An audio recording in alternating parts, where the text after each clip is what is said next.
Il y a des matins comme celui-là, des matins où on se réveille sans savoir encore ce qui ne va pas. Mais on le sent.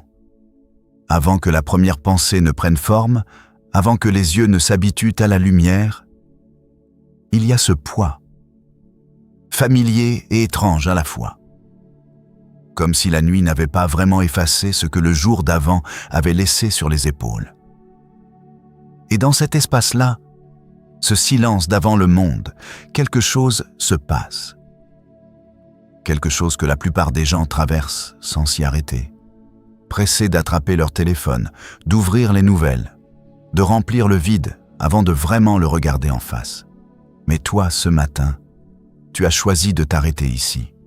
Et peut-être que tu ne sais même pas tout à fait pourquoi. C'est peut-être une fatigue que le sommeil ne guérit plus, ou quelque chose qu'on attend depuis trop longtemps sans voir venir, ou juste ce sentiment étrange d'être vivant mais d'avancer un peu à vide, comme si quelque chose manquait sans qu'on puisse mettre les mots dessus. Ces choses-là n'ont pas toujours besoin d'un nom pour peser. Il y a des milliers d'années, un homme a traversé quelque chose de similaire, mais dans le sable, sous un soleil brûlant, sans eau, sans palais, sans armée à ses côtés. David, le roi David. Celui que presque tout le monde connaît comme le berger devenu roi, le géant qui a vaincu Goliath. Mais dans le désert de Judée, ce même David était en fuite. Son propre fils s'était retourné contre lui. Il avait dû abandonner Jérusalem à pied, en pleurant, couvert de poussière. Et c'est là, dans cet endroit-là, pas dans sa gloire, non pas depuis son trône, qu'il a écrit quelque chose qui nous est parvenu intact. Ô Dieu, tu es mon Dieu. Je te cherche dès l'aube. Mon âme a soif de toi, mon corps soupire après toi, comme une terre aride, desséchée, sans eau. Cette phrase n'a rien d'une formule religieuse. C'est le cri d'un homme à bout qui a tout perdu sauf une chose, la certitude que Dieu est encore là. Et c'est depuis cet endroit-là, depuis ce manque brûlant, qu'il commence à prier. Pas depuis la force, depuis la soif. Si tu es fatigué ce matin, si tu portes quelque chose de lourd, si tu te demandes si tout cela a encore un sens, alors cette heure est pour toi, non pas parce qu'elle va tout résoudre d'un coup, mais parce qu'elle commence exactement là où tu es, dans le désert, s'il le faut. Si ces mots rejoignent quelque chose en toi ce matin, quelque chose que tu n'aurais peut-être pas su nommer toi-même, écris-le en commentaire. Pas forcément un grand discours, juste un mot, une phrase. Ce que tu portes aujourd'hui. Il y a quelque chose qui se libère quand on le pose quelque part en dehors de soi. Et d'autres qui lisent peut-être se reconnaîtront dans ce que tu écris. Prends un souffle. Laisse le monde attendre une minute de plus. Seigneur, ce mot seul, ce matin, avec tout ce qu'on y met sans pouvoir le dire entièrement. Le doute, la lassitude, l'espoir qu'on n'a pas encore tout à fait abandonné, la peur de croire à nouveau et d'être déçu. Tout ça entre dans ce mot-là. Et c'est bien. Tu n'as pas besoin de trier ce que tu apportes devant Dieu. Tu peux venir tel que tu es, avec le poids complet de ta semaine, c'est de ton année, de tout ce que tu n'as dit à personne. Il y a quelque chose de particulier dans le matin. Pas parce que Dieu serait plus disponible à cette heure qu'à une autre, mais parce que nous le sommes différemment. Avant que la journée n'accumule ses couches, avant les décisions à prendre, les messages, les attentes et les bruits, il y a ce moment fragile où on est encore proche de ce qu'on est vraiment. Moins de performance, moins de masques. Juste la personne que Dieu voit tout le temps, même quand on l'oublie soi-même. David le savait. Il ne cherchait pas Dieu parce que tout allait bien. Il le cherchait justement quand tout allait mal, dans le deuil, dans la trahison, dans l'exil. Et ce n'est pas un hasard si les psaumes qu'il a écrits dans ces moments-là résonnent encore aujourd'hui avec autant de force. La douleur humaine n'a pas vraiment changé de forme au fil des siècles. Seul le décor change. Le fond reste le même. Ce matin, tu n'es pas seul dans ce fond-là. Il y a des gens, en ce moment même, qui écoutent Kofwageman ces mots dans une cuisine encore froide, dans une chambre où quelqu'un dort à côté d'eux, mais où ils se sentent pourtant seuls. Dans une voiture garée devant un travail qu'ils n'ont pas envie d'affronter. Des gens dont personne autour d'eux ne voit vraiment ce qu'ils portent. Et cette prière, elle les contient tous. Elle te contient, toi. Père, nous venons. Pas avec des prières parfaites, ni avec le bon état d'esprit qu'on croit devoir avoir avant de t'approcher. Nous venons comme nous sommes, certains épuisés, certains encore en colère contre quelque chose qu'on n'a pas réussi à laisser aller, et certains portant des nouvelles difficiles reçues la veille, certains simplement vides sans savoir pourquoi. Et c'est depuis là que nous te parlons. Tu es Dieu, et tu es mon Dieu. Ces deux réalités changent tout, la distance et la proximité ensemble. Celui qui a fait ce qui existe et celui qui connaît le son de ma voix, la texture de mes peurs, le nom de ce que je n'arrive pas à formuler moi-même. Nous te cherchons dès le matin. Pas parce qu'une règle l'exige, mais parce qu'on a appris, parfois dans la douleur, que les jours qui commencent sans toi ont une façon particulière de nous échapper. On court après quelque chose qu'on ne sait pas nommer. Et on arrive le soir plus vide qu'on était parti. Mais les jours qui commencent ici, dans ce silence-là, ont une consistance différente. Même quand ils sont difficiles. Surtout quand ils sont difficiles. Mon âme a soif de toi. Cette phrase du psaume n'est pas une métaphore polie, c'est physiologique dans son intensité. La soif dans un désert, ce n'est pas un désir vague, c'est urgent, ça monopolise tout le reste. Et David utilise cette image précisément pour parler de ce qu'il ressent envers Dieu dans les pires moments de sa vie. Pas de la nostalgie, de la soif. Est-ce qu'on peut encore ressentir ça? Cette sorte de manque que rien de ce qu'on achète, consomme ou regarde ne vient vraiment combler? Cette soif existe. Elle est là, sous tout le reste. Et souvent on la reconnaît mieux le matin, avant qu'on ait commencé à la noyer dans le bruit. Nous avons soif de toi, Seigneur. Pour certains, c'est un désert affectif, une relation qui s'est tarie, une solitude que les mots ne guérissent pas. Pour d'autres, c'est un désert de sens. On travaille, on remplit les journées. Mais on ne sait plus très bien pourquoi. Pour d'autres encore, le désert est plus concret. Des fins de mois impossibles, un corps qui ne répond plus comme avant, une famille qui s'effiloche lentement. Mais David nous apprend quelque chose d'essentiel depuis son désert à lui. Le manque n'est pas un obstacle à la présence de Dieu. Il en est souvent la porte. Alors voilà où nous sommes ce matin, dans ce manque-là. Et nous ne le cachons pas. Nous le posons devant toi, simplement, comme on pose quelque chose de trop lourd à portée de la main qui peut vraiment le prendre. Reçois-nous, Père, tels que nous sommes, là où nous en sommes, dans ce matin qui ressemble à ce qu'il ressemble. Toi d'abord, avant tout le reste. Toi, si cette prière accompagne ton matin depuis un moment déjà, un pouce en l'air, c'est une petite chose. Mais elle permet à d'autres personnes qui portent le même poids de tomber sur cette heure de prière quand elles en ont besoin. Et si tu connais quelqu'un qui commence ses journées dans la lourdeur, dans le silence ou dans la peur, pense à lui envoyer cette vidéo. Parfois, on ne sait pas qu'on cherchait quelque chose jusqu'à ce qu'on le trouve. Pour ne pas manquer les prochaines, abonne-toi et active la cloche. On se retrouve ici chaque matin. Il y a une chose étrange avec la gratitude. On nous dit d'être reconnaissant et souvent on fait la liste mentale de ce qu'on a. On se dit qu'il y a pire ailleurs. On tente de remettre les choses en perspective. Mais ce genre de gratitude-là reste en surface. Elle est raisonnée, sans calculer, un peu forcée. Et au fond, elle ne nourrit pas vraiment. La gratitude dont parle David, elle, vient d'un autre endroit. Pas d'une comparaison avec ceux qui ont moins. Pas d'un effort pour se convaincre que tout va bien. Elle vient d'un regard posé sur ce que Dieu a réellement fait, dans l'histoire, dans la vie concrète, et de la reconnaissance que rien de tout ça n'était dû, ni mérité, ni automatique. Que chaque matin ouvert, chaque respiration prise, chaque porte qui a tenu le temps qu'il fallait, tout ça était don. Le psaume 100 commence par quelque chose qui peut sembler simple.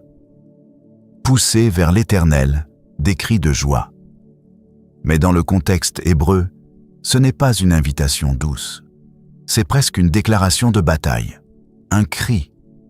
Pas un murmure poli de dimanche matin, un cri depuis les tripes, depuis l'endroit où on a été délivré, protégé, relevé.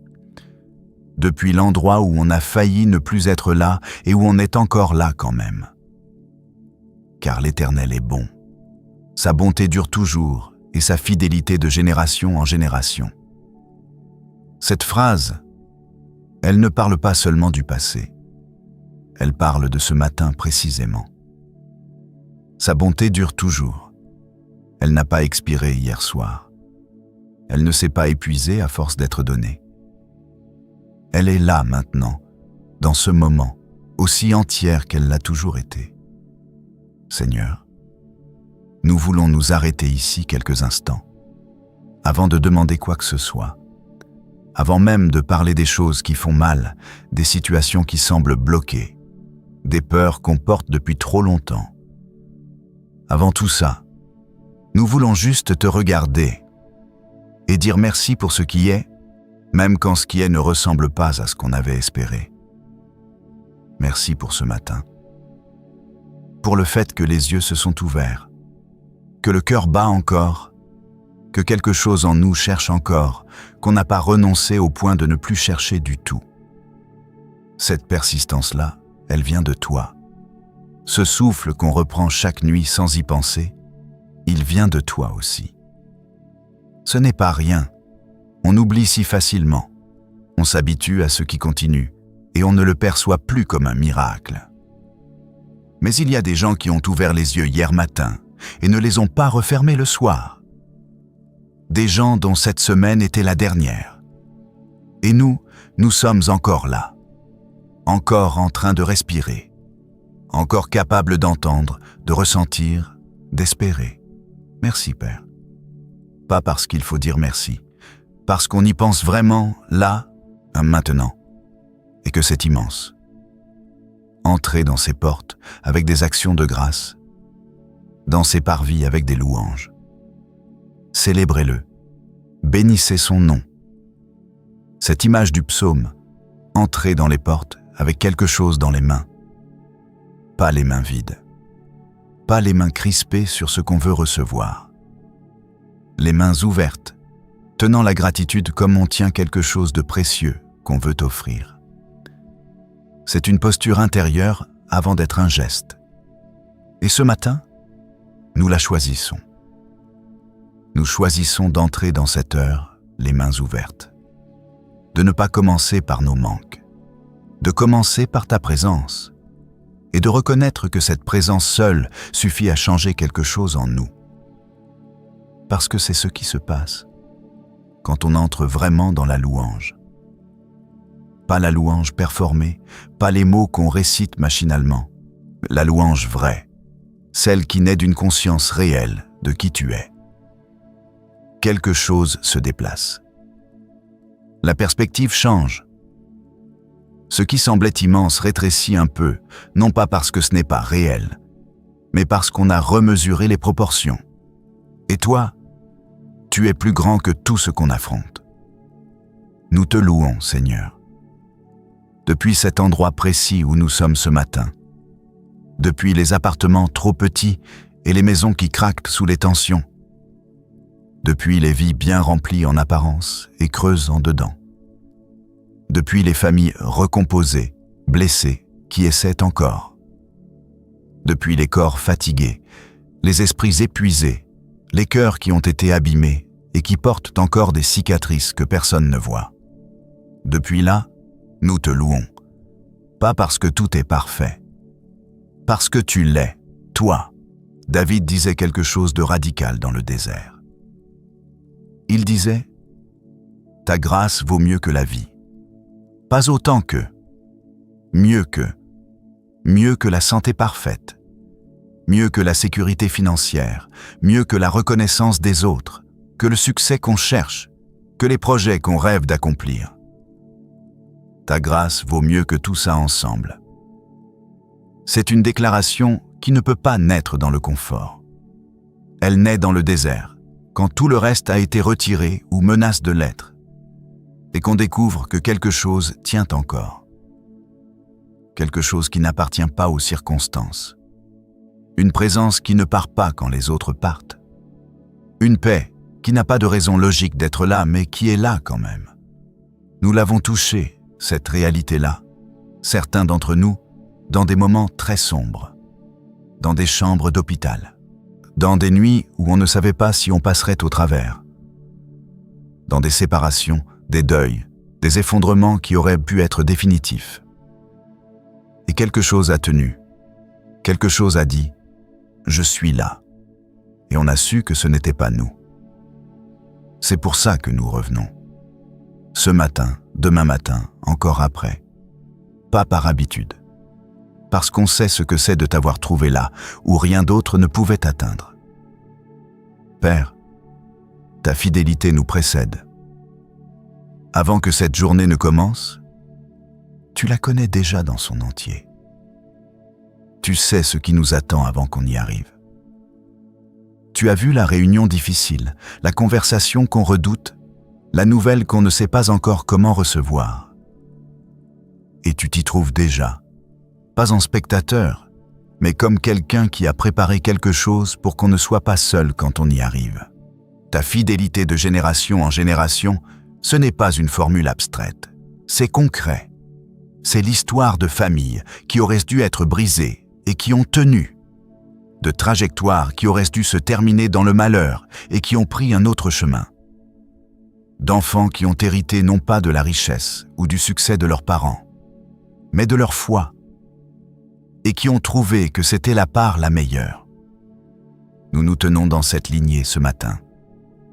Derrière nous, des hommes et des femmes qui ont prié dans des langues différentes, dans des siècles différents, dans des circonstances que nous ne connaissons pas, et qui ont trouvé que tu étais fidèle. Leur témoignage traverse le temps et nous parvient dans cette prière. Et devant nous, des enfants, des petits-enfants, des vies qui n'ont pas encore commencé, et qui hériteront peut-être de quelque chose d'invisible mais de réel. La trace d'une foi qui a persisté, d'une confiance qui n'a pas cédé même quand ce n'était pas simple. D'un matin comme celui-là, répété suffisamment souvent pour laisser une empreinte. Que ce que nous posons ici ce matin ait ce genre de durée. Pas seulement pour nous, pour ceux qui viennent après. Il nous appartient de ne pas tenir cela pour acquis. Nous avons accès à quelque chose d'extraordinaire, pas parce que nous l'avons mérité ou construit, mais parce qu'il nous a été donné. Cette heure de prière, cette possibilité d'entrer dans ta présence sans intermédiaire, sans cérémonie, sans condition préalable sur l'état dans lequel on se trouve. Juste venir, juste chercher et trouver que tu es là. Non, il y a des gens pour qui cette réalité reste fermée, pas parce qu'elle leur est refusée, mais parce que personne ne leur a jamais dit qu'elle existait, ou parce que ce qu'ils ont vu de la religion n'avait rien qui donnait envie de s'approcher. Des gens qui portent le même poids que nous, mais sans savoir qu'il peut être posé quelque part. Sans savoir que cette soif que David décrit, cette soif universelle, humaine, fondamentale, peut être comblée. Pour eux aussi, nous prions ce matin. Pas à leur place, chacun sa propre voix. Mais avec eux dans le cœur, en espérant que quelque chose de ce qui se passe ici puisse, d'une façon ou d'une autre, les rejoindre là où ils sont. Si tu penses que les si peu à quelqu'un en ce moment, quelqu'un qui traverse quelque chose de difficile, qui cherche sans savoir quoi chercher, tu peux lui partager cette prière. C'est peut-être exactement ce dont il a besoin ce matin, sans le savoir encore. Ta bonté, Seigneur, n'est pas réservée à ceux qui savent déjà comment prier. Elle cherche ceux qui ne savent pas encore que tu cherches. Nous levons les mains ce matin, pas comme un geste rituel, mais comme un enfant qui veut être porté, qui sait qu'il ne peut pas aller plus loin seul, qui tend les bras non pas par faiblesse, mais par confiance. Prends-nous, Père, pas pour nous transporter à l'abri de tout, mais pour avancer avec nous dans ce que ce jour apporte. Pour que ta présence soit le sol sous nos pieds, plutôt que le ciel lointain qu'on regarde sans pouvoir l'atteindre. Ta bonté dure toujours, ta fidélité de génération en génération. Que ce matin soit une pierre de plus dans cette histoire-là. Il y a une expérience que presque tout le monde a vécue, mais que très peu de gens ont nommée. C'est le moment où on se retrouve à répéter quelque chose qu'on a entendu depuis l'enfance. Une phrase sur l'argent, sur la santé, sur ce qu'on vaut ou ce qu'on peut espérer, et où on réalise, parfois bien des années plus tard, qu'on y a cru. Pas consciemment, pas délibérément, mais on y a cru. Et cette croyance silencieuse a orienté des décisions, fermé des portes, construit des plafonds invisibles qu'on n'a jamais pensé à remettre en question parce que on ne savait même pas qu'ils étaient ceux-là. Dans notre famille, on n'a jamais eu de chance. Quelqu'un l'a dit une fois, puis 10 fois. Puis ça est devenu une vérité héritée, transmise comme on transmet une recette ou une façon de tenir une fourchette. Et quelque part, ça a pris racine. Je suis fait comme ça. C'est ma nature. Phrase entendue si souvent qu'elle a fini par ressembler à un fait biologique plutôt qu'à une histoire racontée et re-racontée jusqu'à ce qu'elle paraisse vraie. Ça n'arrivera jamais pour moi. Dit d'abord à voix haute dans un moment de découragement. Puis murmuré intérieurement, sans même s'en rendre compte, chaque fois qu'une opportunité se présentait. Les mots qu'on prononce sur sa propre vie ont un poids qu'on sous-estime presque systématiquement. Pas parce qu'ils ont un pouvoir magique indépendant de nous, mais parce que ce qu'on dit finit par façonner ce qu'on voit. Et ce qu'on voit finit par orienter ce qu'on fait. Et ce qu'on fait finit par construire ce qu'on vit. Le proverbe l'a dit il y a longtemps, simplement. La mort et la vie sont au pouvoir de la langue. Pas au pouvoir des circonstances seules, pas uniquement dans les mains des autres. Dans la langue, dans ce qu'on choisit ou ce qu'on laisse passer sans y penser. Père, nous voulons être honnêtes avec toi ce matin. Il y a des choses que nous avons dites sur nous-mêmes, sur notre santé, sur nos finances, sur nos relations, sur notre avenir, que nous n'aurions peut-être pas dites si nous avions vraiment compris ce qu'on était en train de faire. Des plaintes répétées jusqu'à devenir des convictions. Des peurs exprimées si souvent qu'elles ont commencé à ressembler à des prophéties. Des résignations installées dans le langage quotidien comme des meubles qu'on ne pense même plus à déplacer. Ce n'était pas de la mauvaise volonté. C'était souvent de la douleur, de la fatigue, du découragement qui cherchait à se déposer quelque part. Et les mots ont été le lieu de ce dépôt. Et nous n'apportons pas cela devant toi pour nous condamner nous-mêmes. Tu ne nous as pas donné cet espace pour ça. Nous l'apportons pour être libres, pour commencer à voir ce qu'on portait sans le savoir, afin de pouvoir le poser. Il y a quelque chose que nous faisons parfois sans y penser. Nous appelons la maladie la nôtre. Mon diabète, mon anxiété, ma dépression, ma migraine chronique. Comme si en lui donnant un nom de famille, en lui accordant cette appartenance, on s'y résignait une fois pour toutes. Comme si le diagnostic était devenu l'identité. Or, un diagnostic, quel qu'il soit, décrit une réalité médicale présente. Il ne détermine pas ce que Dieu peut faire. Il dit ce qui est Il ne dit pas ce qui sera toujours. Il y a une différence immense entre reconnaître quelque chose et s'y marier. Et puis, il y a les phrases plus subtiles, celles qu'on ne reconnaît même pas comme des déclarations sur sa propre vie. Ça ne changera jamais.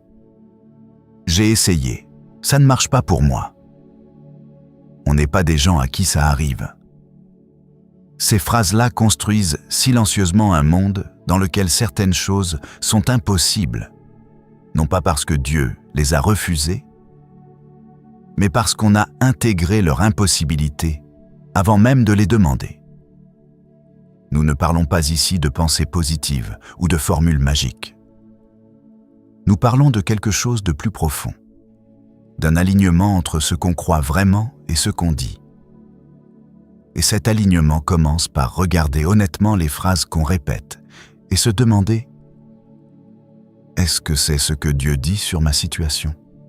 Si quelque chose dans ces mots touche un endroit précis en toi, une phrase que tu répètes depuis des années sans t'en rendre compte, écris-la en commentaire si tu le souhaites. Pas pour étaler sa vie, juste pour la poser quelque part. Parfois, nommer quelque chose à voix haute, même par écrit, c'est le premier geste vers la liberté. Seigneur, nous te demandons pardon. Pour les matins où les premiers mots qu'on a prononcés étaient des mots de plainte. Pour les conversations où on a décrit nos problèmes avec une précision et une conviction qu'on n'a jamais mises dans nos prières. Pour les fois où on a convaincu les autres que la situation était sans issue et où on s'est convaincu soi-même en même temps, pour avoir parfois transmis à nos enfants des façons de voir la vie héritées de peurs qu'on n'a pas traitées. Pour les phrases dites en colère, en épuisement, en désespoir. Phrases qui ont eu un poids réel sur ceux qui les ont entendues. Nos conjoints, nos enfants. Des frères et sœurs qui nous regardaient se traverser quelque chose et qui ont entendu ce qu'on en disait. Nous ne portons pas cette réalisation comme une condamnation. Nous la portons comme une vérité libératrice. Parce que reconnaître quelque chose, c'est aussi commencer à en sortir. Ta grâce est suffisante pour tout ce qui a été dit par ignorance. Ta miséricorde ne s'épuise pas face à l'erreur humaine, même répétée, et ta capacité à restaurer ce qui a été abîmé, par nos propres mots, par ceux des autres sur nous, par des décennies de croyances héritées, cette capacité-là n'a pas de limite. Mais il y a quelque chose que le prophète Ésaïe a vécu que nous voulons tenir devant toi ce matin. Quand il s'est retrouvé en présence du Dieu saint, la première chose qu'il a ressentie n'était pas de la paix. C'était une conscience aiguë de ce qu'était sa propre bouche. Malheureux que je suis, car je suis un homme aux lèvres impures. Pas une vague culpabilité générale, quelque chose de précis, l'instrument de sa parole. Ce par quoi il communiquait, témoignait, prononçait des choses sur le monde. Et Dieu n'a pas répondu par un discours. Il a répondu par un acte, un charbon ardent tiré de l'autel, posé sur ses lèvres.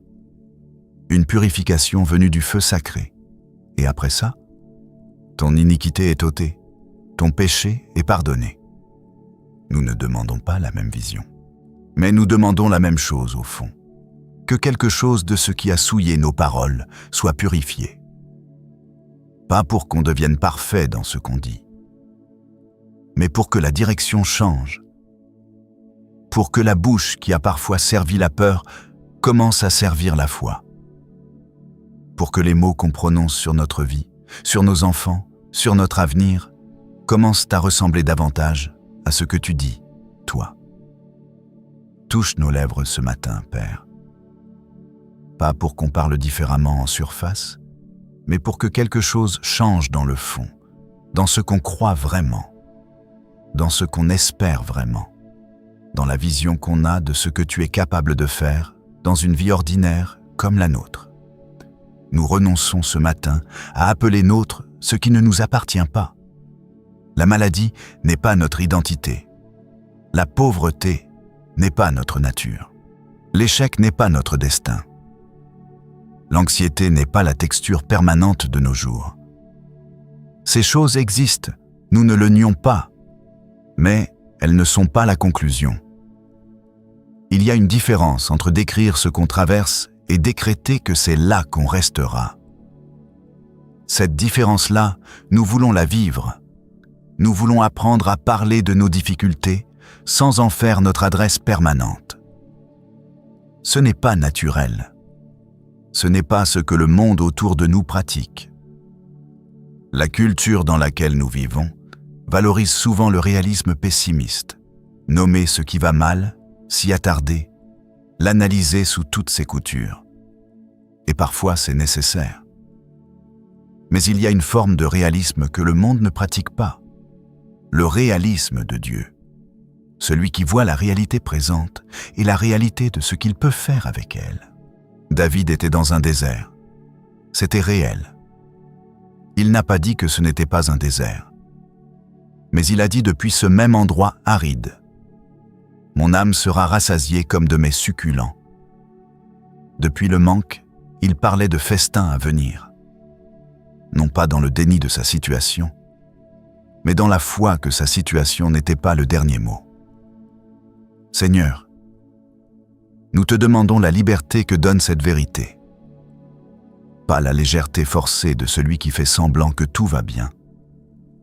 La liberté réelle de celui qui peut regarder une situation difficile en face, sans la minimiser, et dire quand même « Dieu n'a pas fini son travail ici ».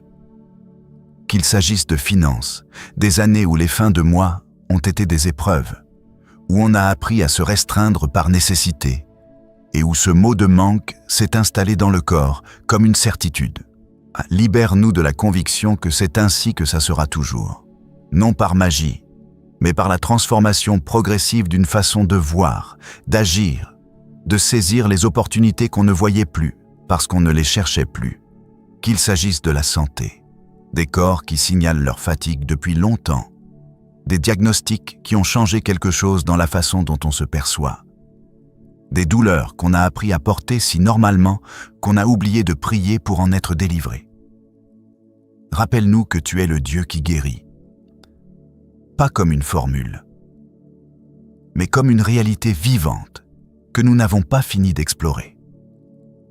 Qu'il s'agisse des relations, les mots durs qu'on a dit à ceux qu'on aime dans des moments où on était à bout, les étiquettes collées sur des enfants dans un moment d'exaspération et qui ont parfois résisté au temps plus longtemps que l'exaspération elle-même, les jugements prononcés sur un mariage, une amitié, un frère ou une sœur, et qui ont parfois agi comme des prophéties autoréalisatrices.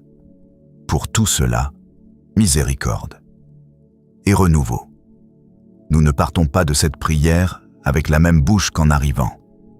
Ce n'est pas une formule, c'est une intention, une orientation choisie consciemment, de faire attention à ce qu'on laisse sortir, de remarquer les vieilles phrases automatiques, de les interrompre doucement quand elles arrivent, et de chercher, même maladroitement au début, à dire quelque chose d'autre, quelque chose qui ressemble davantage à ce que tu dis sur nous.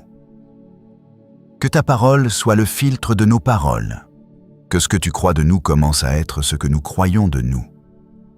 Que nos lèvres apprennent la langue de l'espérance, pas une espérance naïve, mais celle qui a vu Dieu agir et qui dit « Il peut encore ». Père, ce que nous avons dit de travers, couvre-le de ta grâce.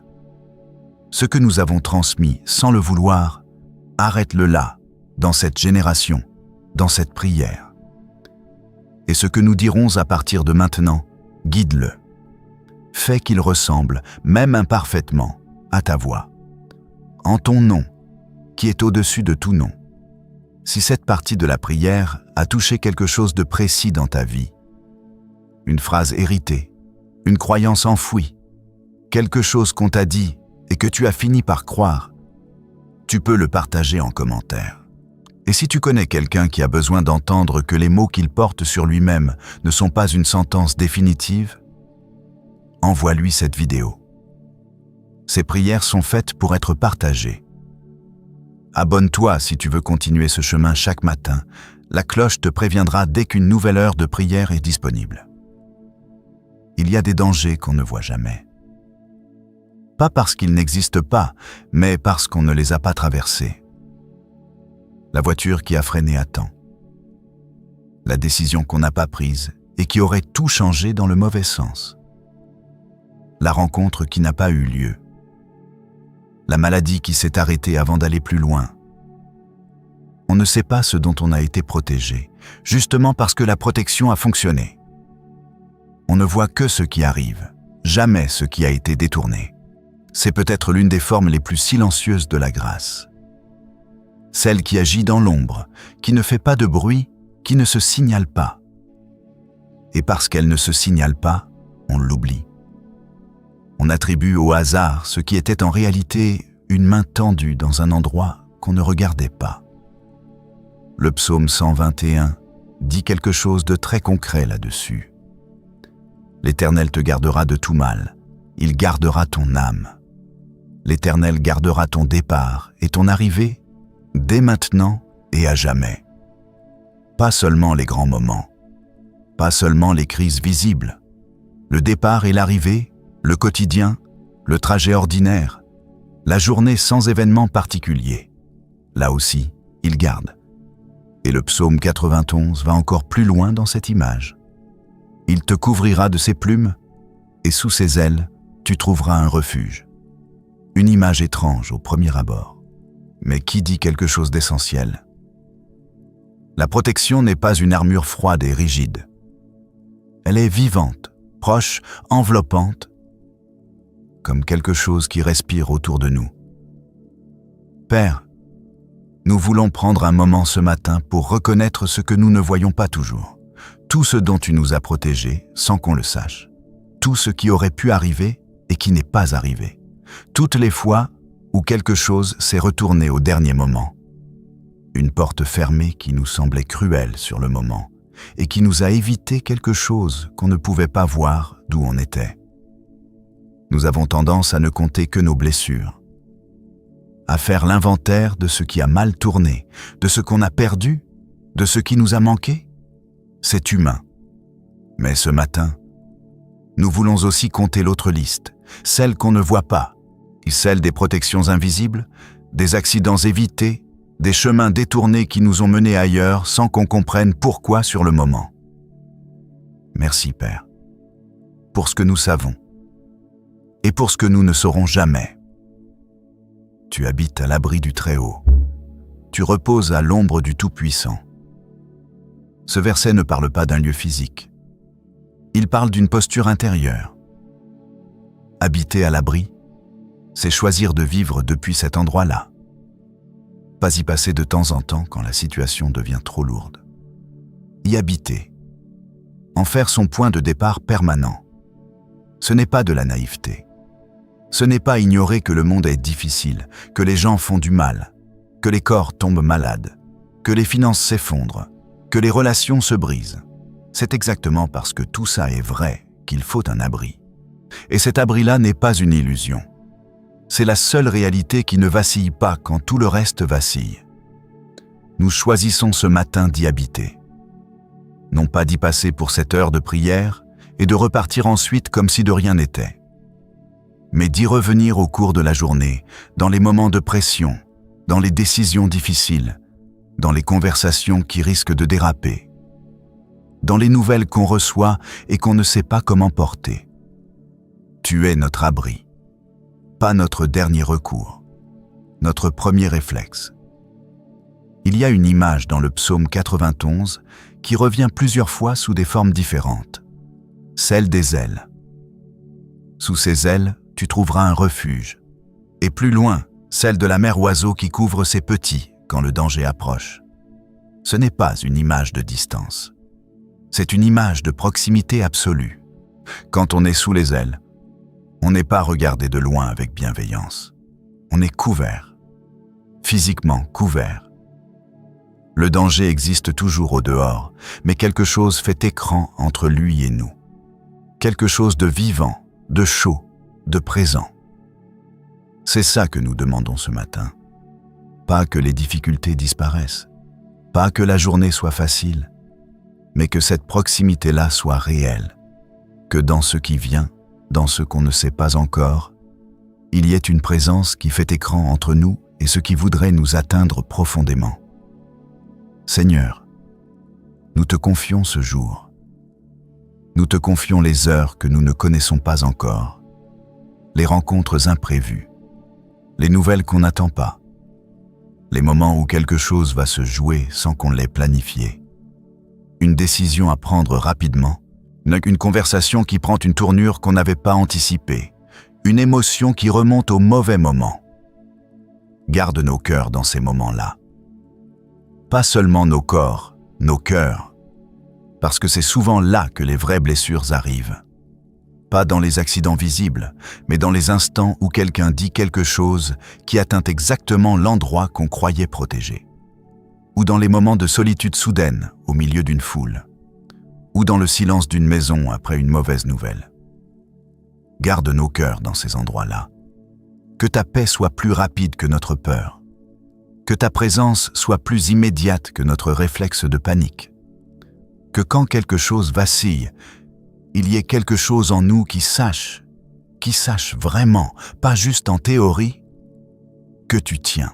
Et la maille tomberont à ton côté et 10 000 à ta droite. Mais toi, il ne t'atteindra pas. Ce verset a souvent été lu comme une promesse d'invincibilité physique. Mais il dit quelque chose de plus subtil que ça.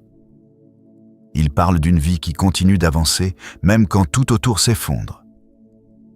D'une stabilité intérieure qui résiste à ce que le monde extérieur traverse. Pas une absence de tempête. Une capacité à rester debout dedans. Nous connaissons tous des gens autour de nous qui semblent avoir cette qualité-là.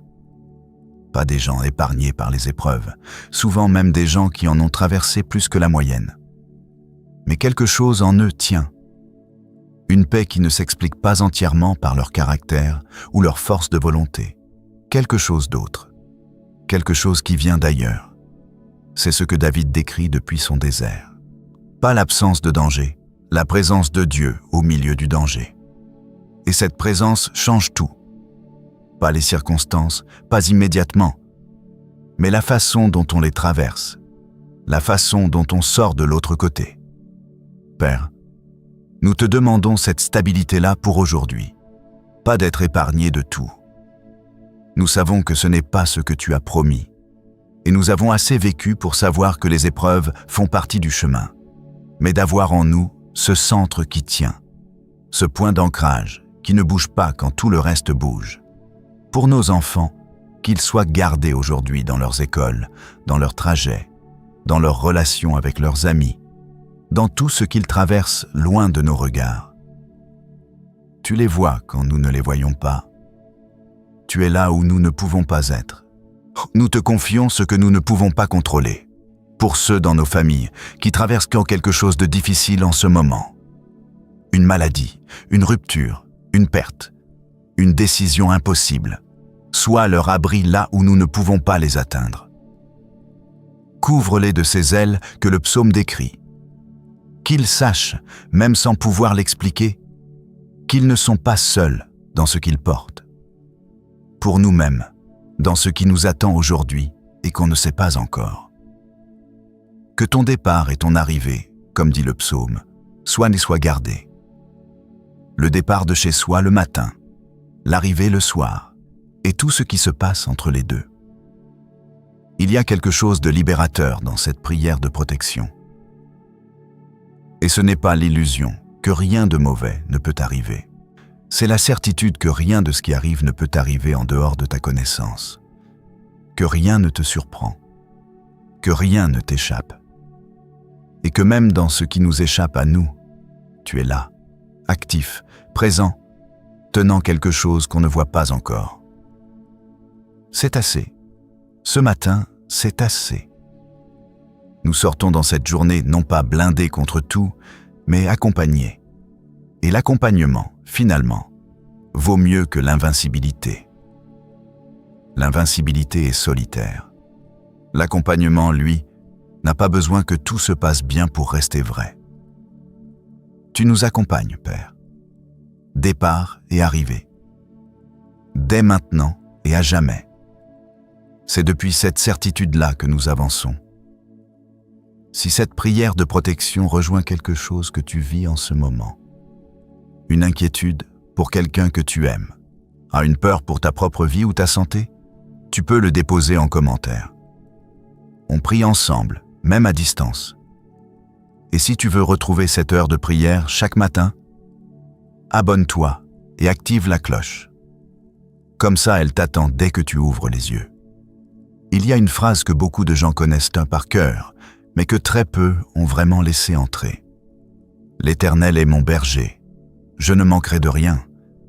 On la connaît depuis l'enfance pour certains. On l'a entendue dans des enterrements, dans des moments de crise, dans des discours de consolation. Et peut-être justement à cause de ça, elle a perdu un peu de son tranchant. Elle est devenue belle et douce et lointaine, comme un tableau accroché si haut qu'on ne le regarde plus vraiment. Mais essayons de l'entendre autrement ce matin, pas comme une formule de réconfort, comme une déclaration économique, concrète, presque provocante. Je ne manquerai de rien. Pas je ne manquerai de rien de superflu. Pas je ne manquerai de rien si je travaille assez dur. Pas je ne manquerai de rien en théorie. Je ne manquerai de rien. Point.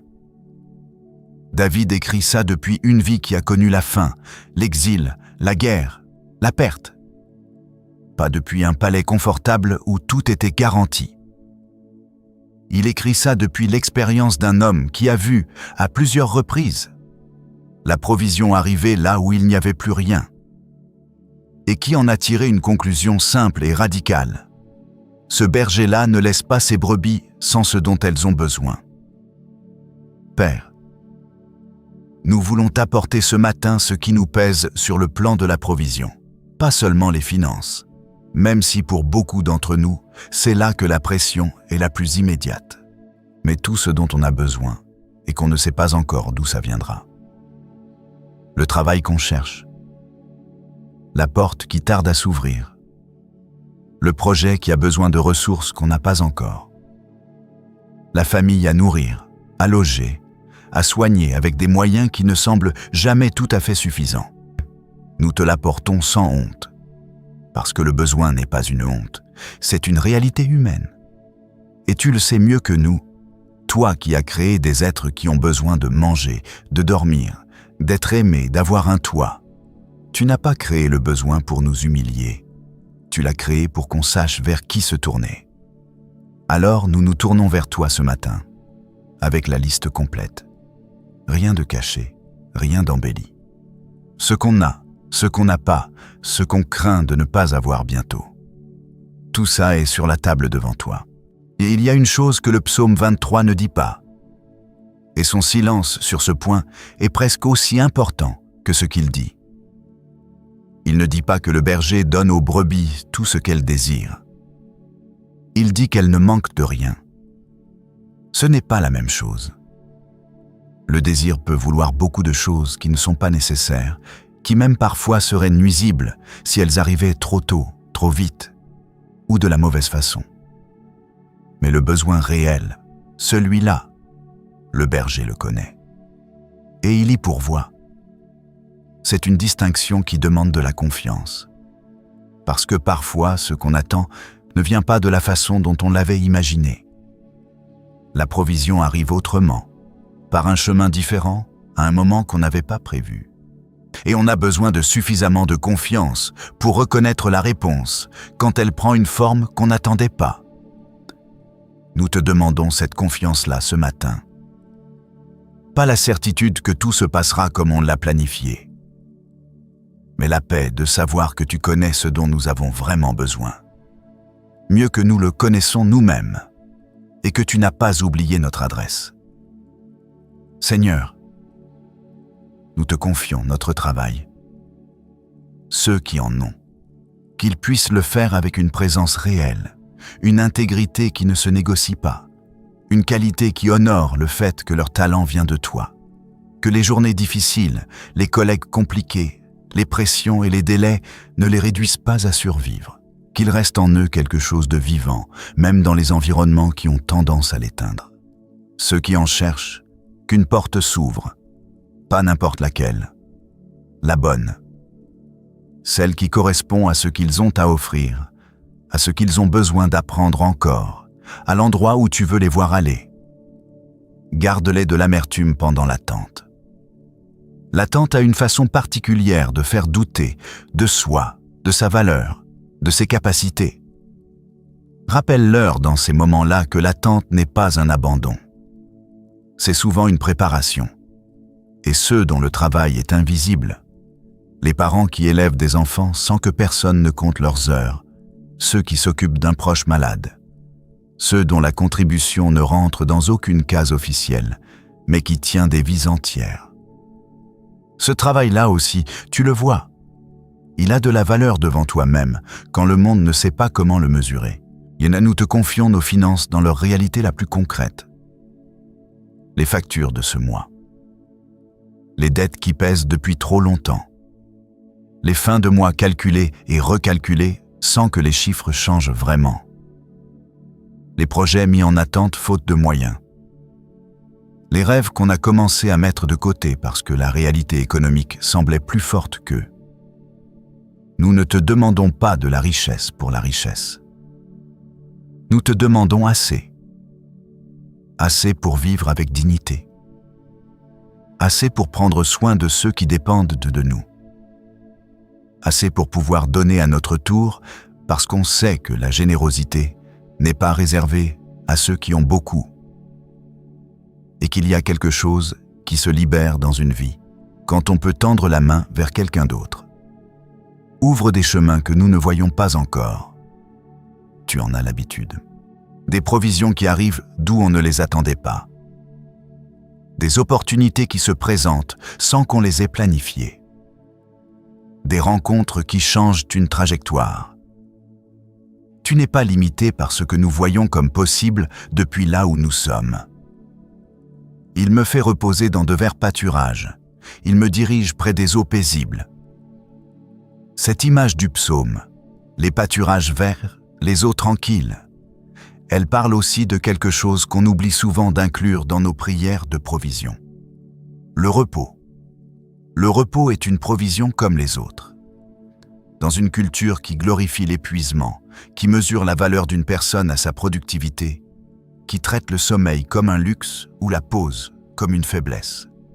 Le repos est devenu quelque chose qu'on se permet seulement quand on n'a plus le choix, quand le corps lâche et quand on s'effondre. Mais le berger du psaume mène ses brebis vers le repos avant qu'elles n'en aient plus besoin. Il les y conduit, actif dans le geste. Pas il attend qu'elles s'y traînent seules d'épuisement. Il les y mène. Nous te demandons ce matin d'être conduit vers ce repos-là. Pas seulement le sommeil, même si certains d'entre nous en manquent cruellement et que nous te le confions. Mais ce repos plus profond, celui qui permet de travailler sans s'y perdre. D'être présent dans sa vie plutôt que de la traverser en courant. De s'asseoir parfois sans que la culpabilité s'installe immédiatement. Tu es le Dieu qui s'est reposé le 7e jour, non par fatigue, mais pour modèle. Pour montrer que le rythme de la vie est fait de création et de pause. Apprends-nous ce rythme-là. Enseigne-nous à ne pas confondre notre valeur avec notre rendement. Père, il y a peut-être quelqu'un qui écoute cette prière ce matin et qui est à bout. Financièrement, physiquement, émotionnellement, tout ensemble, sans savoir par quel bout commencer. Qui a l'impression que les besoins sont trop nombreux et les ressources trop maigres, et que la distance entre les deux ne fait que grandir. Pour cette personne-là, une parole simple, ce matin. Le berger n'a jamais laissé une brebis derrière. Pas une. Même celle qui s'était le plus éloignée. Même celle dont la situation semblait la plus désespérée, il va la chercher. Pas en théorie, dans les faits. Tu vas la chercher. Tu vas nous chercher. Là où on est, dans ce qu'on traverse, avec ce qu'on n'a plus et ce qu'on ne sait pas encore comment trouver. Je ne manquerai de rien. Et pas parce qu'on a tout arrangé soi-même. Parce que le berger connaît ses brebis et il pourvoit. Merci, Père, pour ce qui vient, même si on ne le voit pas encore. Merci d'avance, depuis ce matin, depuis cet endroit de confiance fragile, mais réel.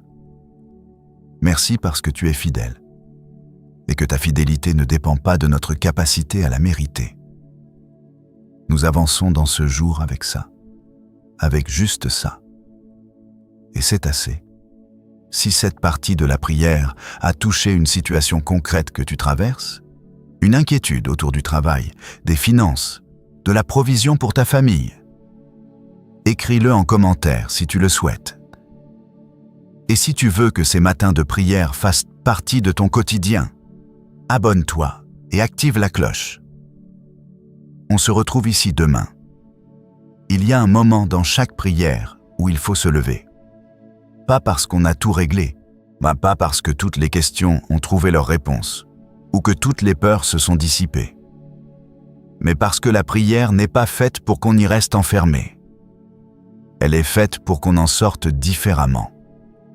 Changé, même imperceptiblement, un peu plus ancré, un peu moins seul dans ce qu'on porte. Un peu plus capable de regarder la journée en face sans que ce soit la peur qui regarde à notre place. Ce matin, nous avons traversé quelque chose ensemble. Le désert de David et la soif qu'il décrit, cette soif qui est aussi la nôtre. La gratitude qui ne s'invente pas mais qui se découvre quand on prend le temps de regarder vraiment. Le poids des mots qu'on porte sur soi-même depuis trop longtemps, la protection invisible qui agit dans les endroits où on ne regarde pas. Non, mais la provision d'un berger qui connaît ses brebis par leur nom. Tout ça était déjà vrai avant qu'on commence à prier. Mais quelque chose se passe quand on le dit à voix haute, ou qu'on le laisse entrer dans le silence de cette heure. Quelque chose se dépose, quelque chose se libère, et on repart autrement. Père, envoie-nous dans ce jour, pas comme des gens qui ont tout compris, pas comme des gens qui n'ont plus peur, mais comme des gens qui savent qu'ils ne sont pas seuls, et que cette certitude-là change la façon dont on traverse les choses, même quand les choses ne changent pas immédiatement. Envoie-nous dans nos maisons, dans les relations qui demandent de la patience, dans les conversations qui ont besoin de douceur, dans les silences qui ont besoin d'être habités autrement, mais que quelque chose de ce qui s'est passé ici ce matin reste dans la façon dont on parle à ceux qu'on aime, dans la façon dont on les regarde, dans la façon dont on leur fait de la place. Envoie-nous dans nos travaux avec une présence qu'on n'arrive pas toujours à maintenir quand la pression monte. Que cette heure de matin ait construit quelque chose en nous qui tient jusqu'au soir. Pas une armure, un fond. Quelque chose de solide sous les pieds qu'on ne remarque que lorsque le sol commence à trembler ailleurs. Envoie-nous vers les gens qu'on va croiser aujourd'hui. Certains qu'on connaît bien, d'autres qu'on ne connaît pas encore. Certains qui vont bien, d'autres qui traversent quelque chose de difficile sans que ça se voie forcément, que nous ayons les yeux pour voir ce que les gens portent derrière ce qu'ils montrent, et les mots justes, ou parfois le silence juste, pour ne pas passer à côté d'une personne qui avait besoin qu'on s'arrête. Il y a quelque chose que David dit à la fin du psaume 23 qui résonne différemment quand on l'a vraiment traversé. Oui, le bonheur et la grâce m'accompagneront tous les jours de ma vie. Pas parfois, pas dans les bons jours seulement, tous les jours. Ce n'est pas une promesse que les circonstances seront toujours belles. C'est une promesse sur ce qui accompagne, sur ce qui marche à côté, sur ce qui ne lâche pas même quand on ne le ressent pas. La grâce n'est pas une émotion. Elle est une présence constante qui agit même dans les jours où on ne l'aperçoit pas. Nous partons avec ça ce matin, avec le bonheur et la grâce comme compagnons de route, pas comme des garanties que tout ira bien, mais comme des réalités qui marchent avec nous dans tout ce que ce jour apporte. Seigneur, bénis ceux qui ont prié avec nous ce matin. Ceux qui ont ouvert les yeux tôt et sont venus ici avant que la journée ne commence à les solliciter. ceux qui écoutent dans le transport en commun, dans une voiture encore garée, dans une cuisine avant que la maison ne se réveille. Ceux qui ont mis un casque pour s'isoler 5 minutes dans un environnement qui ne leur en laisse pas beaucoup. Chacun porte quelque chose de différent. Des situations que nous ne connaissons pas, des noms que nous n'avons pas entendus, des visages que nous ne verrons jamais. Mais toi, tu les connais tous. Et cette prière les a tous contenus, même ceux qui n'ont pas pu mettre de mots sur ce qu'ils traversaient. Que ta paix les accompagne aujourd'hui, et cette paix que le monde ne peut ni donner ni retirer.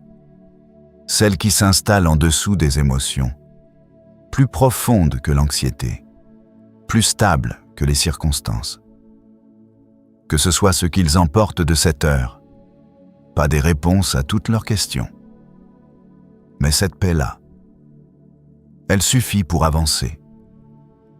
Que celui qui cherche un emploi depuis trop longtemps reçoive aujourd'hui un signe que tu n'as pas oublié sa situation.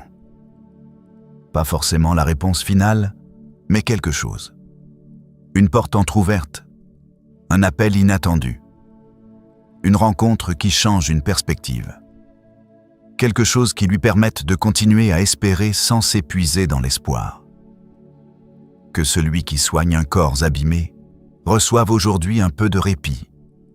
Un matin où la douleur est moins présente. Un moment où l'on oublie presque qu'on est malade. Ces petites trêves que tu accordes parfois et qui sont plus précieuses qu'elles ne paraissent. Parce qu'elles rappellent que le corps peut encore connaître le soulagement. Que ce n'est pas fini. Que quelque chose en toi agit encore. Que celui qui porte un deuil, récent ou ancien, visible ou silencieux, trouve aujourd'hui un moment où la tristesse n'est pas absente, mais où elle est accompagnée, où elle ne fait pas si mal toute seule, où quelque chose de doux s'installe à côté d'elle, pas pour la remplacer, mais pour lui tenir compagnie. Que celui qui traverse une crise dans sa famille reçoive aujourd'hui la sagesse de dire la bonne chose au bon moment, ou de se taire quand se taire est plus juste que parler. Que la réconciliation qui semble impossible depuis trop longtemps trouve un tout petit espace pour commencer. Juste un pas, et un seul. C'est souvent comme ça que les choses reprennent. Père, nous te remettons cette journée entre les mains. Pas parce qu'on renonce à y participer, mais parce qu'on sait qu'elle est meilleure entre tes mains qu'entre les nôtres seules. Que ta connaissance de ce qu'elle contient est plus complète que la nôtre.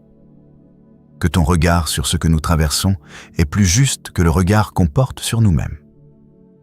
Nous partons avec ceci. Tu es bon.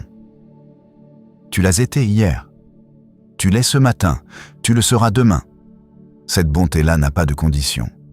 Elle ne s'épuise pas. Elle ne se retire pas quand nous décevoir. Elle est là, stable, constante, réelle. Et elle suffit pour ce jour. Avant de partir dans ta journée, si cette prière t'a accompagné ce matin, si quelque chose en toi s'est un peu posé pendant cette heure, laisse un commentaire. Un mot, une phrase, ce que tu veux. Et si tu penses à quelqu'un qui aurait besoin de commencer son matin autrement, envoie-lui cette vidéo. Ces prières sont faites pour circuler, pour atteindre des gens qu'on ne connaît pas encore. Si tu veux qu'on se retrouve ici chaque matin, abonne-toi et active la cloche. Elle te rappellera que l'heure de prière t'attend. Va maintenant, tu n'es pas seul dans ce que ce jour t'apporte. Et la grâce marche avec toi.